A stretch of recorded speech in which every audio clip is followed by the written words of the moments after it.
Cops shut down the Black House Autonomous Zone in D.C. Trump authorizes the arrest of vandals for federal property. The left wants to cancel statues of Jesus now. And where is the photo of the noose at NASCAR? Coming up.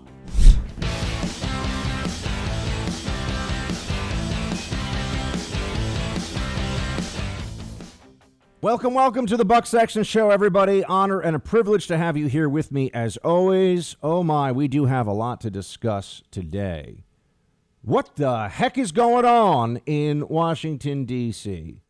Now, I would usually take this opportunity to play audio for you of the protesters so we get a sense of who these people are and what they're really all about. Because I'm also on a campaign here. I'm on a mission to make sure that we refer to this movement by what it is comprised of. These are Democrats that are doing this. And I don't want this to become tedious. I don't want to be the guy that says Democrats. But I'm not hearing it from a lot of places. This is the Democrat base out there. These are Biden voters who are pulling down statues, who are looting stores, who are punching people in the streets, who are throwing rocks at cops, who are demanding the eradication of so much of our shared history and American heritage. And now even going so far as to say that we have to change all the Jesus statues. Oh, I'll get to that. That's a real thing that's gaining steam online. You can't come up with anything that is now too absurd for the Democrat left. You can't do it. When you say, well, I think any moment now we might have to cancel Julius Caesar. Can't do that play anymore because where was Julius Caesar on transgender rights? That's a fair point. I don't think he did enough. I don't think Julius Caesar took enough action as dictator of Rome for the LGBTQ plus community. He didn't know that such a thing existed at the time, but that's not an excuse. Who in history will be able to be, even just for their acts or for their accomplishments, not even necessarily as models of human behavior and decency, who can we revere? Who can we say, wow, that was quite an accomplishment, without fear of the mob coming after them, without this movement deciding that it's time to tear it all down? Who was the latest in this? Oh, yes, that's right. Andrew Jackson, statue of Andrew Jackson, former president of the United States, known for really being the founder of American populism, but also somebody who fought the Native American population here, did some very nasty things to them. I mean, he is a complicated fellow.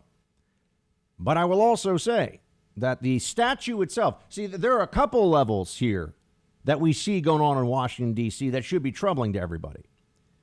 And one of them, for me at least, is that these are, there's the symbolism of all of this, which we often talk about. And then there's also just the destruction of public property that's going on. I mean, Lafayette Square, I used to work for the Hill on K Street and 16th, which is right there, 1600 Pennsylvania. It's about 2.5 blocks from the White House. So I until recently, until I moved back to New York, this is where I was spending a lot of my time. Lafayette Square is right next to the White House. They're trying to pull down a statue of Andrew Jackson, which, put aside the symbolism for a second of all of this, this was like the first bronze statue of its kind where the entire statue was on the horse was on its rear legs. I mean, it's just an artistic matter. I think this often gets lost in this conversation as an artistic matter. These statues should be at least preserved. I mean, good heavens. These are, in some cases, masterpieces. I mean, the actual work itself is a masterpiece. It's something that craftsmen from all ages, it's something that people from all eras and periods should be able to look at and say, wow, that's incredible. And they want to destroy it. They want to pull it down, smash it, deface it. Think of the mentality of somebody who could walk up to a painting, a sculpture, something that is just, as an object, truly beautiful, amazing in its own way, and think, I'm angry, so I'm going to ruin that. That's pretty much the Democrat Party's mantra right now. There's plenty of room for discussion. We can always have discussions about the artistic merits of different pieces and what should be elevated, what should be in the public square. That's an ongoing discussion. This isn't about that. This is about the mobilization of the Democrat base in an election year and a political movement that is Marxist in its ideology and authoritarian in its approach, which I guess those things always go hand in hand, but here we are, watching this play out before us. They wanted to set up last night what they were calling the Black House Autonomous Zone. And the police were called out, and they were in riot gear. And the things that were being said to these police officers, you can just go check my Twitter thread. And I do, for those of you that really are into politics, you don't have to tweet, but I think Twitter is a very useful tool to see what the left is thinking and to see what your favorite conservatives are thinking. So I think that we need more conservatives in general to use this communications platform and maybe move to Parler or some of these other apps that are popping up now. I'm also on Parler. I'm going to start having Buck Sexton content everywhere I can go digitally. I'm going to start putting it all over the place. And so you see what happened last night. There are all these videos. I can't play them for you here on the show because there's so much viciousness and profanity and stupidity. I mean, there is a young woman. I mean, she looks like she might be 30, maybe 25 to 30, who is just screaming rage and curses in the face of a police officer who's just standing there to enforce the law. The law's not supposed to be a suggestion box. It's not supposed to be, here's the law, unless we feel really angry about something. Unless we think that there's something better that should be done here. This is the subversion of our institutions that we are seeing. How have we all missed this? Why is this being described and talked about more? The first 3 years of opposition to President Trump was focused around his corruption and pollution of institutions of government. The undermining of our sacred institutions, the undermining of our republic, that was the narrative. Russia collusion and Ukraine impeachment and all these different things were ultimately about that narrative, right? That he had subverted the election, a sacred institution, with the help of Russia, of course, right? This lie that was spread for years and that the media should never recover from in terms of its credibility, that Trump subverted his role as commander-in-chief by abusing his power on the impeachment with the Ukraine phone call, all these different things. It was always the ultimate rallying cry of the left was he is destroying our institutions. They pretended so much to care about these different, whether it's the DOJ, the FBI, the elections, name a thing that they would point out. And it was always, oh, this is an institution, he's destroying it. The institution of the presidency. And when that didn't work, isn't it fascinating to watch how now they will destroy those institutions freely and gleefully? They have no problem with that at all. They don't care. They'll attack the police, defund the police. What is a more important institution of our society than police and the courts and the law and order that they provide? Who could be said to be undermining our sacred institutions now? The Democrats, the left. You see, this is the advantage of operating without any principles. You can just change with a moment's notice. It was Trump is destroying our institutions, and now, after they tried everything they could to weaponize those institutions against him, so they were actually eroding and destroying those institutions slowly but surely by making them all weapons against Trump. Now that that wasn't sufficient, that he was able to withstand all of that, now we see them willing to undermine any institute, willing to undermine the founding history of this country, willing to change our perception of what America really is and what it's all about. You want to talk about undermining institutions? They're tearing down George Washington statues. If these people get their way, if the Democrats really take this to its logical ends, we're going to have to rename states. We're going to have to rename cities. We're going to have to change our money. We're going to have to change the names of universities. It's never going to stop. Endless power, drunk with power. That's where they are right now. Until we decide that enough is enough, until we finally say and take action. Just saying law and order isn't enough. You have to enforce law and order, which is why the president's tweet this morning that he has, quote, authorized the federal government to arrest anyone who vandalizes or destroys any monument, statue, or other such federal property in the U.S. with up to 10 years in prison per the Veterans Memorial Preservation Act or such other laws that may be pertinent. You're darn right this is the move. This is what needs to happen. The laws on the books now about vandalism, about criminal mischief, about destruction of public property, these need to be enforced. There need to be criminal and civil penalties. Really? You want to destroy a 150-year-old statue? That's going to be quite a big bill that you should get sent to your home, Antifa morons. You want to set a church, a national historic site, on fire? You should be prosecuted for arson. Even if the whole church didn't burn down, it's still arson. These people doing this stuff should go to prison, and the protesters should be happy too. We know they won't be, but they should be happy if the mostly peaceful protest is really what this is all about. Why should they be upset at people if they're not there to break the law, if they don't support the breaking of our laws and the undermining of our sacred institutions? Why should the protesters have any problem with the enforcement of laws against those who are breaking them?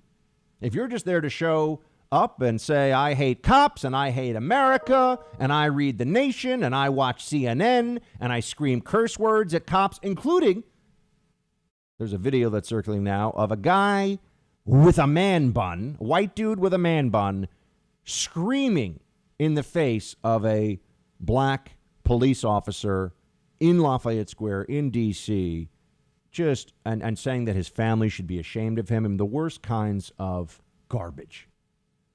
And that's really what the left has turned into now. The left is so woke, you see. They're so saturated with their own self-righteousness that now you have white liberals who think that Black Lives Matter is something that allows them to explain to black people with curse words and threats. That's if you're a black cop, it doesn't matter that you're black anymore to these white liberals. They will say horrific things to you as part of a Black Lives Matter protest. Quote, protest. Here's another tip for the media. When people are deploying ropes to destroy priceless public property, that's a mob and they are rioting. This is no longer a protest. And, you can't have a situation where 300 people can gather somewhere and 50 of them can be violent against cops and break the law and not face consequences because the other 250 are going to say, it's mostly peaceful. No. It's not how crowd control works. There needs to be self-policing of these movements, or else these movements need to be dispersed when they break the law. That's it. And people need to be prosecuted. There needs to be a really serious effort to start these individuals, especially a lot of these white liberals I'm seeing at protests who look like they just got out of Wesleyan gender studies class. I don't think they're going to like very much having to go into court and defend themselves against a federal charge. The federal government, the statutes on the books, if they want to be harsh with you, just ask Roger Stone. Just ask General Flynn. Very minor things if the federal government decide, and those people didn't do anything really. I'm talking about people that actually are breaking the law. The federal criminal code is very powerful when it is deployed. And people can go to prison for much longer than they think, for much less than they think, if the authorities finally decide that the law is the law. And that's what's missing here. That's what has to happen. And we're going to run into some big challenges. We're going to run into some big challenges because you know what the next phase of this will be. I believe that there is going to be, my feeling, and this is a gut instinct, and I could be wrong, and I hope I'm wrong, is that this is building to what we saw in, for example, the first Black Lives Matter movement, where there was a mass assassination of police officers in Dallas by somebody devoted to the movement. And then everybody realized, so this is about cop hatred, right? This is about blaming all of society's ills and all the challenges the minority community has, all the crime and poverty that are in minority communities on cops. That's really what the movement was ultimately, more prominently than anything else, concerned with. And that then also turns very quickly into hatred of cops that can be acted upon and was acted upon. And that's when the Black Lives Matter movement, if you recall, that was when it began to fade as a mobilization for the Democrats. I think, unfortunately, we're heading towards something like that as well, meaning that there will be a very violent incident that some in the media will try to say, oh, it's not, they'll do what they always do. Oh, that's not representative of this movement. Oh, that has nothing to do with, even when the person's saying, oh, no, I'm a part of the movement. I did it for the movement. But the only way we can stop that is if we start enforcing the laws right now. Right now. Harshly and severely. Does the law matter? This administration and every governor and mayor has to ask themselves that question. Does the law matter? And we should all watch what their response is.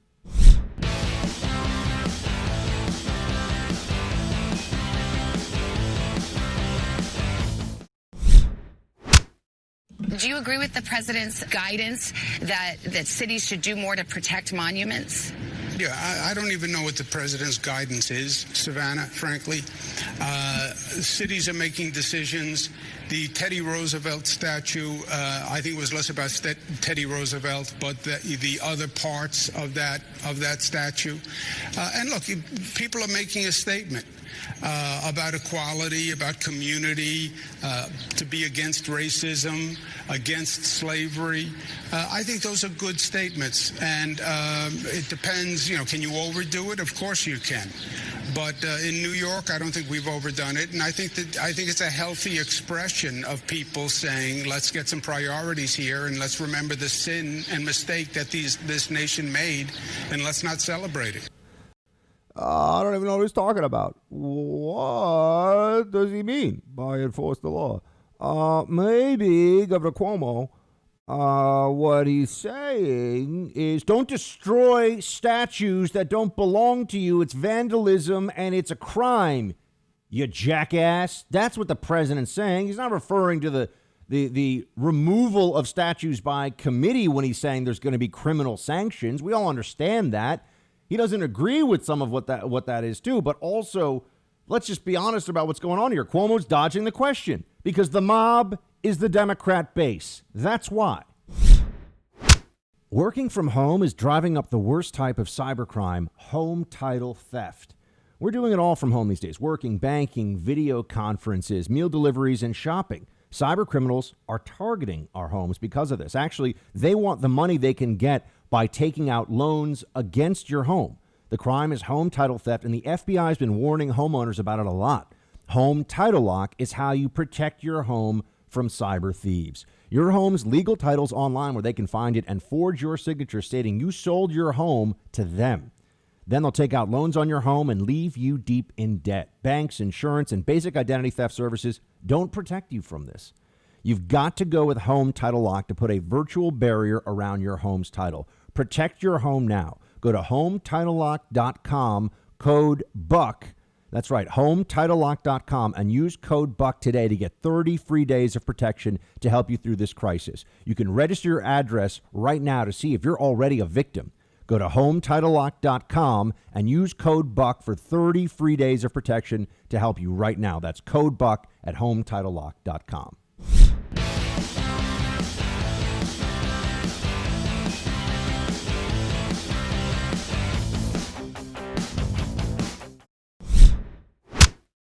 Witness the events of just this past weekend where mobs tore down statues of George Washington and Ulysses S. Grant. When you tear down statues of Washington and Grant, it's not about the Civil War. It's because you hate America. And indeed, these rioters hate America.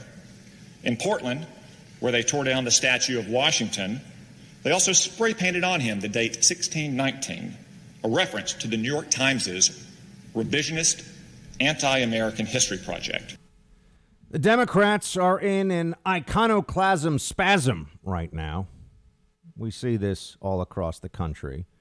And we're also getting a window into the mind of the Democrat left that has been so polluted by a media establishment that is constantly lying to them. Lying that they're journalists, that they're objective, they're neutral. In fact, I agree with the assessment that many have been making that the main problem, I mean, the fountainhead, if you will, of so many of the evils that we're dealing with right now in society is the mainstream media. I mean, I think that's true. When Trump says they're the enemy of the people, I mean, they're definitely the enemy of American unity, prosperity, and order.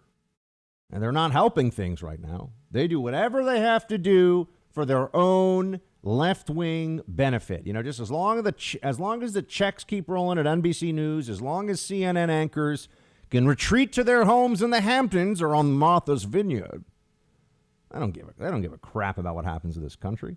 And they don't care about all these maniacs out there. Can you imagine for a second? Really do this as a thought experiment. When the Tea Party was having big rallies, and I don't know why we can't get that fervor back right now. If there was ever a time to be worried about government spending, about tyranny, about all of the things that the Tea Party came to prominence and came together for, wouldn't it be now? We don't have to call it the Tea Party, but where are my conservative protest movements? And we don't have to call them protests because how about we just call them rallies? Where are the conservatives getting out there and showing their numbers in the streets and showing people who have been stuck in their homes by state mandate for months, and in some cases here in New York, stuck in your home and hearing the left-wing mobs rampaging freely while you can't do anything, right? You're not allowed to go to the barber, not allowed to go to the restaurant, can't go to your office, got to wear a mask, but the mob can do whatever it wants. That has a psychological impact on people. You know what would be really helpful? If we started to see orderly, law-abiding, peace-loving, Constitution-celebrating patriots, Americans of all creeds and colors, coming together in support of, in love of this country and in love of their fellow Americans. How about that? Think of the juxtaposition. Think of the difference that would be with these mobs of maniacs. Every day now we have, thank heavens that social media exists and that they're not good enough yet at sifting out things that are harmful to the narrative of the Democrats. They just can't keep up with all these videos, and people are uploading them of protesters saying absurd, heinous, vile, disgusting things. And also all these videos of violence against white individuals. Matt Walsh has a thread. Matt will be joining us later on in the show. Matt Walsh has a thread that the president retweeted that Tucker called out last night on his show. And it's all of these incidents of really vicious violence against white Americans at a time when you would think that, given all the racial sensitivities right now and everything else, these would at least be news stories, right? This story out in Michigan of a guy who claims, and I've said this guy was a liar, clearly a liar. But he said that he was called, the worst racial slur that we all know. If you ever, unless you're Jimmy Kimmel, apparently, if you ever say it and you're a white person at any point in your life, you are to be canceled and ruined and you're a bad person. You can't even say it in reference to what someone else said. I don't know, for example, in a court of law, what a stenographer reading back the transcript would do, for example, in a court case where this case, you're not allowed to say it. And I'm going to say this. I think that's a problem. I think it's wrong that there are words that you cannot say in any context.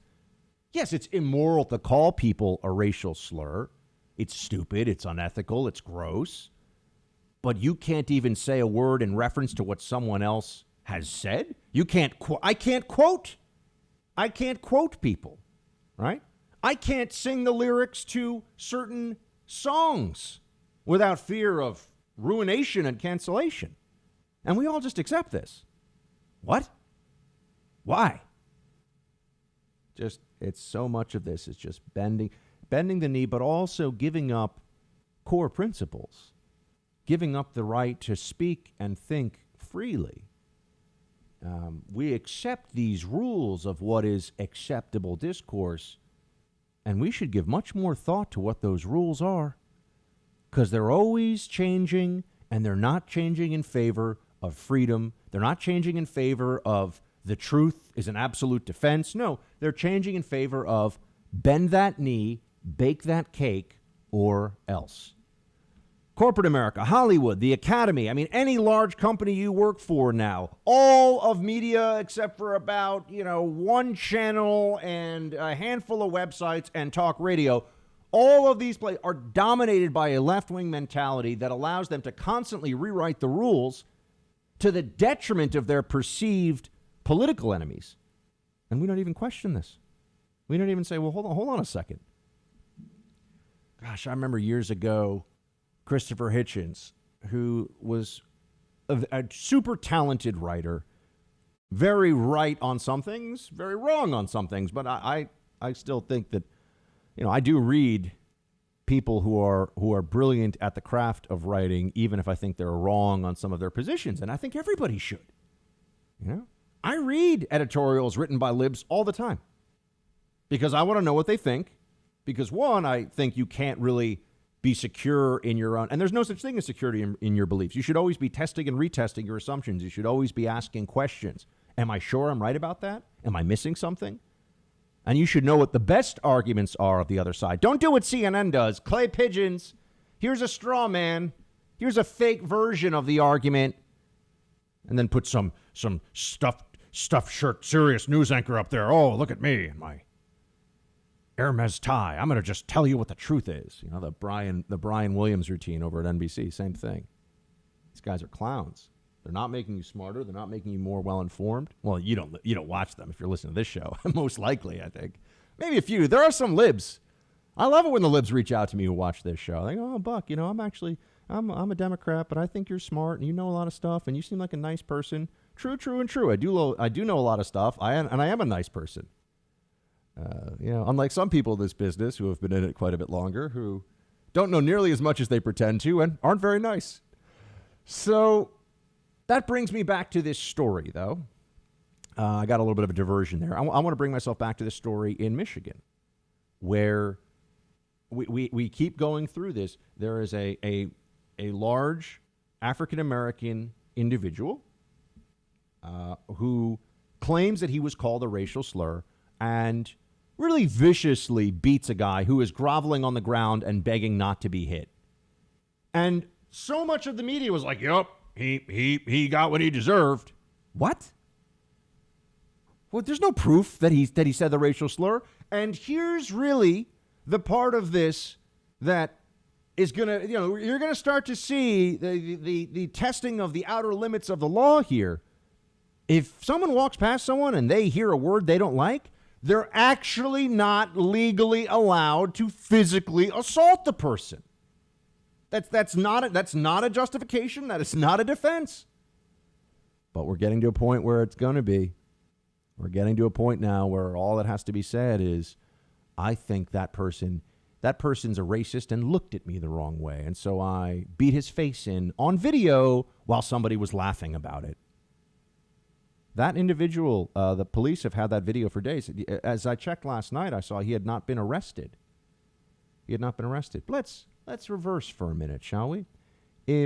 Just think for a second, if a employee of a department store in Michigan or anywhere in this country who was black was viciously beaten in the face by punched on the ground, just humiliated, terrified, and it turns out that the assailant, the criminal, because this is a criminal, was white and had lied about being, called the horrible name of some kind, whatever it may be. And all the press had, up until that point, been like, yeah, well, I guess this guy deserved it. Would never happen, and this would be a national level news story. Why is the reverse not a national level news story exactly? If nothing else, for the press's just consistent stupidity on this. Why don't we hear about this? We can all hide from discussions, or we can actually have discussions and understand that sometimes there will be consequences. But honest approaches to these issues is the only way that we ever actually have any progress. See, everyone right now, I shouldn't say everybody, but there's a feeling right now of just stay out of the fray, just hide from this. From people who are generally in the fray. If you own a sporting goods store in Omaha, I don't want you, getting involved in it. I don't want your business to be attacked. I don't want you getting in trouble or whatever. So don't speak out on this if you think you're like, I don't want to keep repeating it, but, don't charge the machine gun nests if you don't have a plan to take them. But I'm talking about people that are usually very involved in this, who have influence, who there's a lot of folks out there that are, I don't really want to, I'm just going to wait this out. But you see, the left is counting on that those voices that could be honest about this, that could be honest about what's happening in the country, what we're seeing, what we're not seeing. Why is it that I never see videos on CNN of people being dragged out of cars by mobs and beaten up viciously? But also NPR will do an absurd story blaming people who, when their car is mobbed by people kicking in the windows and breaking things and threatening to kill them, then they try to drive away. It's weaponizing the car. Why can't we have a discussion about this? We are going to have to start to push back on what is allowable in the realm of discourse, debate, and the free exchange of ideas. Otherwise, what we're going to do is just keep waiting as the ground on which we can wage this battle keeps getting smaller and smaller and smaller. And that's what's happening right now. Without any pushback, it will continue. I also want to know, for example, this is just another story that comes to mind. And I've said this to you, and you have to, what the left is always looking for is the opportunity for somebody on the right to be sloppy in their analysis here. Even if I've been right on so many of the very sensitive cases, not just involving, race issues, but I've been right. I was right on Kavanaugh, and there are so many areas where the facts in history have proven me to be correct. And I'm not bragging. A lot of other conservatives also have been on the right side of that. Although I remember some people kind of, getting ready to tuck tail and run during the Kavanaugh thing on the right. There were some people who were not so brave on that one. But I just want to point to a question. This is a national news story. The media is very much involved in this. There are big public displays of support going on. And I'm asking a question for which I have not yet gotten an answer. And I usually have a pretty good network to find out what's been reported and everything else. We have been told that there was an incident at NASCAR where there was a noose displayed in the garage of a well-known African-American NASCAR driver. Why haven't we seen a photo of the noose? I'm asking a question. It's a very straightforward question. I'm not making any assessment of this case at this point. I'm asking, where is the photo? And I want to get an answer.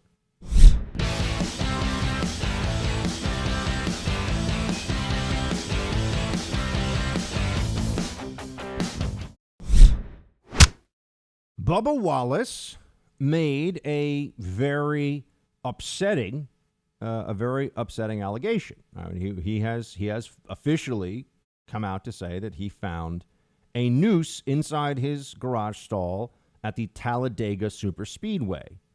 Well, now NASCAR drivers and crew members have aligned a message in support of him, have aligned in a message of support for him. We stand with Bubba Wallace. This is a show of solidarity. And there was this very powerful image of people walking alongside Bubba's car. And I'm just going to say this right now. I'm not at the point where I can make a decision either way about the credibility of this, other than to say that so far it seems credible, right? So far, I believe it is possible that somebody would do this. And that's terrible. And it's gross. And all the support shown for Bubba Wallace is very much then what we'd like to see in any sport, in any situation. I also, however, know that there's an active FBI hate crime investigation of this incident underway. And I know that everybody carries around a cell phone. Every cell phone has a camera. And if someone discovered a noose in a garage, am I to believe? Now, maybe the photo exists. The FBI already has it. And they're all over this case. And, man, they're going to get somebody. And they should, right? Maybe that's all true. I don't know. But I'm also not willing to completely forget that there's a very critical element of this. Remember, this is about a criminal allegation of a hate crime. So shouldn't we all want all the information? I want the perpetrator punished. But if we're going to punish the perpetrator, don't we have to have evidence of the crime? Wouldn't you have to establish that there was, in fact, a noose? And wouldn't the only way to really do that to take a photograph of it? I can assure you, if I came home and saw some, and look, I know I'm not African-American, it's a different circumstance, but I'm saying if I saw something that was going to turn into a national news story that affected me, I'd take a photo of it, and not because I work in media. That's just a normal reaction at this point. So, is there a photo? Maybe the answer is yes, and we'll get it any moment now. If there is not a photo, I got a lot more questions I want to ask about this. I want to know what happened.